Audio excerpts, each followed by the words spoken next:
This year's Mashuha Day in Kitui County was supposed to be about heroes, a celebration of courage and patriotism.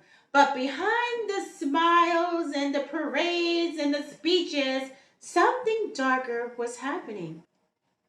President William Ruto had just signed new laws quietly that many say turned Kenya into a digital police state.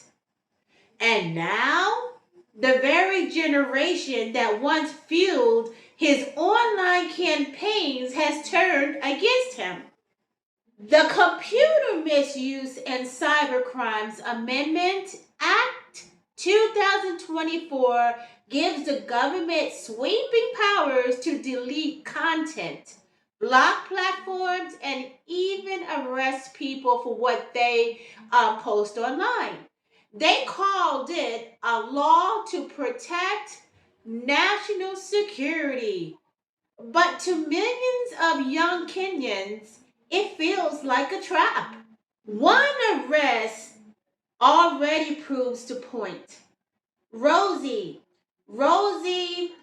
Nihedi, she was a software developer. She built a simple app to help citizens track their finance bill. And then days later, she was arrested and accused of unauthorized digital activity. Her real crime? Giving ordinary Kenyans a voice.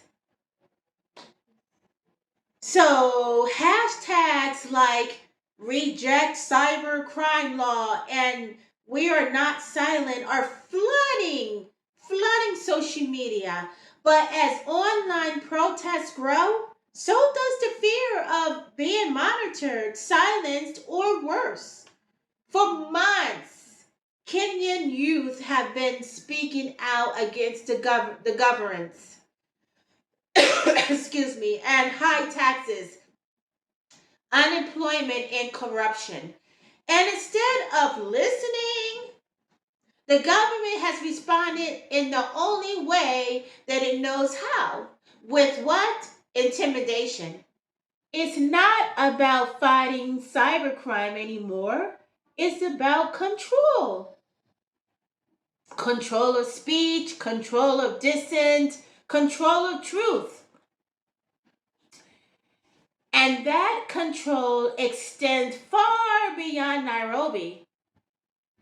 When President Ruto chose Kitui County for Mashuaha Day, many saw it as a political statement. Kitui is a land known for resilience. It has become a new battleground in the race for hearts ahead of 2027. But as Ruto praised national unity and promised development, whispers filled the crowd.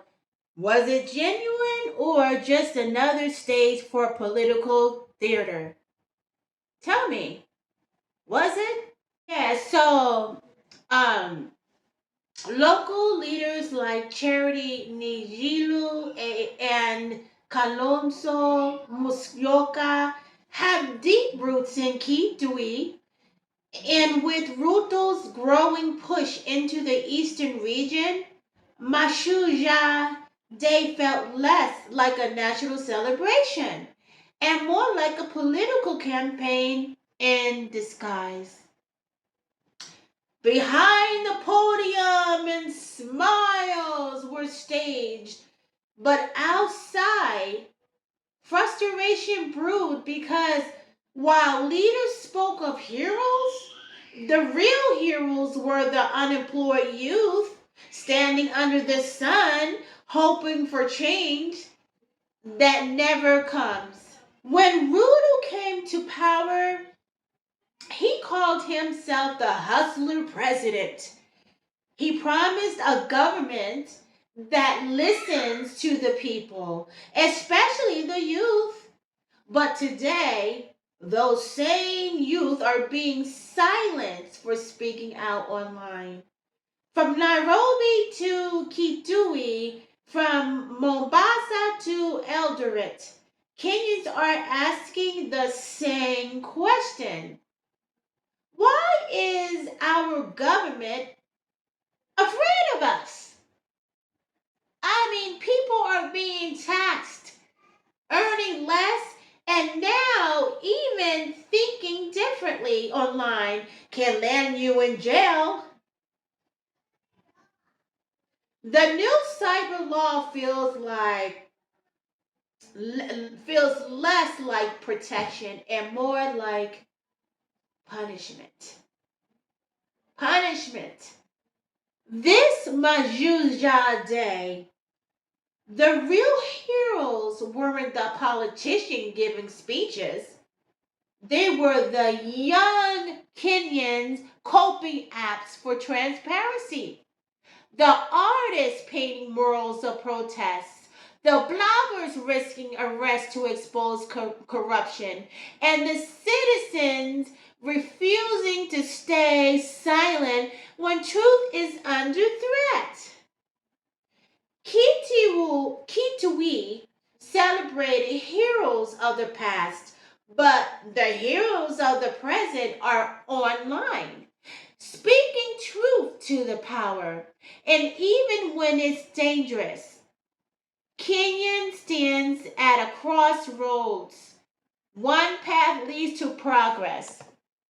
And the latest chapter, the governor of Nyeri County, Mutahi Kiaga, triggered national outrage with remarks that many describe as divisive, intensive, and explosive. Speaking at a funeral in Nyeri, Kaiga suggested that the recent death of opposition icon Raila Odinga was part of God's plan. He claimed that the political arrangement between Odinga and the president had diverted resources from away from his region and now needs to be redrawn. And the backlash was swift, like leaders across parties condemned the statement as irresponsible. Yes, it was irresponsible for sure. Tribal and ill timed in national mourning. And here is why this matters. Let me explain. So it reopens ethnic fault lines just when the nation should be uniting. It shows how county politics injects itself into a national narrative of power and resource distribution. Disrespect. So it underlines the very theme of this video, which is power, youth, voice, regional division. So while we talk about cyber laws, youth, digital activism, we must also talk about how regional politics and ethnic advantage are leveraged to keep the conversation upside down.